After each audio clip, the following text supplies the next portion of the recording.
Now let's look at the second application. It's very useful. How do we set the bidding price so we break even, we don't lose money?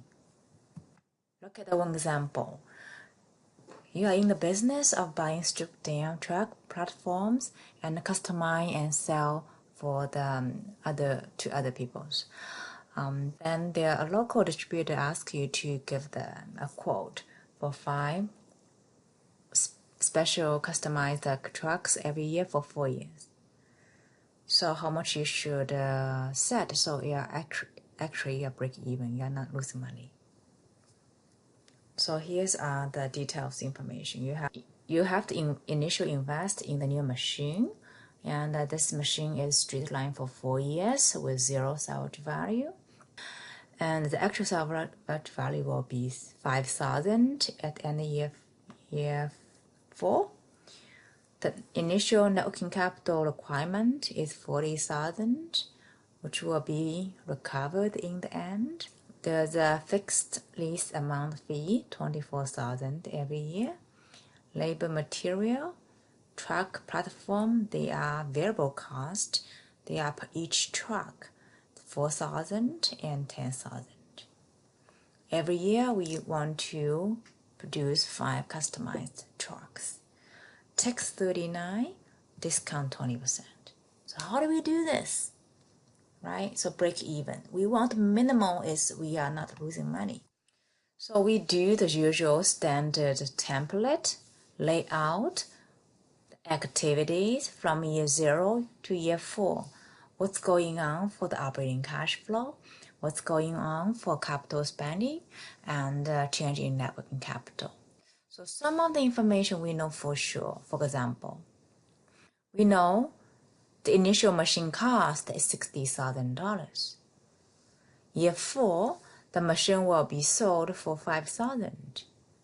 So this $5,000 will give us $3,050 as after-tax salvage value. The net working capital requires $40,000 initially, and will be recovered in year 4. So these information are known for sure.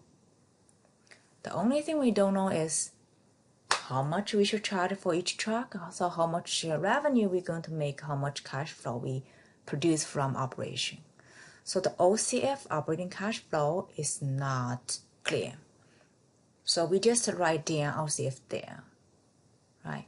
So the idea is if we want to break even, this cash flow activity will give us the net present value break even equal to 0, right? So we know net present value equal to 0. So to do this, we're going to use this information to set up a net present value equation. So initially we have a spending of negative 100,000. Then we have operating cash flow for 4 years, 1, 2, 3, 4. So we use annuity factor of 20%, 4 years. So last year we have a total 43,050, which will be discounted back to times 0, use a single discount factor of 4-year factor. Okay, so it's easily to figure out annuity factor of 20%, 4 year is 2.5887. So the whole thing equal to 0, right? So what is unknown? Operating cash flow. So can we do that? Yes, it's simple. It's just simply algebra change. So use algebra process, we found operating cash flow is 30,000 and 609. Then what? So what was asked? We were asked to find out the price per each truck, right? So the information we know for sure is to be break even, our operating cash flow has to be 30,609. So use tax shield, we are able to find out operating cash flow equal to sales minus costs times the after tax and annual depreciation times tax, right? So depreciation is easy to figure out, 4-year straight line. So this will give us the total sales per year is 134,589. So every year we are selling 5 trucks. So each truck we have to set price at 26,918. So this will give us a break even. We are cover all the costs. So if we charge higher than that, we make positive net present value. To summarize the procedure of setting bidding price, so we use a reverse process. So we know for sure net present value is equal to 0, but then we're going to figure out operating cash flow. Then from operating cash flow, we back out our sales price. Let's take a look at the setting the bidding price application practice. So the company is the one to bid for its supply of 148,000 cartons of machine screws every year over the next 5 years. The machine cost 1,880,000. The straight line to 0 over 5 years. The salvage value is 158,000. The fixed cost is 273,000. Variable cost is 9.3 per each carton. You need initial investment in working capital of 138,000. Tax 40%. Discount rate for 14%. So how do we set the price so we can break even, right?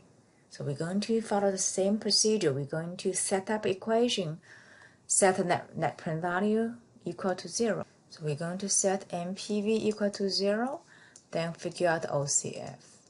Then from OCF, we figure out the price, right? So let's do one by one. So let's see first what's OCF, what's ATSV. So the salvage value will be 158,000 at year 5. For tax 40%, the book value is going to be 0. So ATSV is just salvage value times 1 minus tax. Let's set our net present value equation. Initial spending machines are 1,880,000. Then we have a working capital spending 138,000. Then we have 5-year OCF, discount 14%. In the last year, we have the cover of the net working capital. We have after-tax salvage value. This will be discount back to times 0. Right? So as you see, once we know a new factor, the only thing we don't know is OCF, as the whole thing equal to net present value equal to 0. So this will give us OCF 52,591. So next, we're going to back out the sales price. So use the tax shield.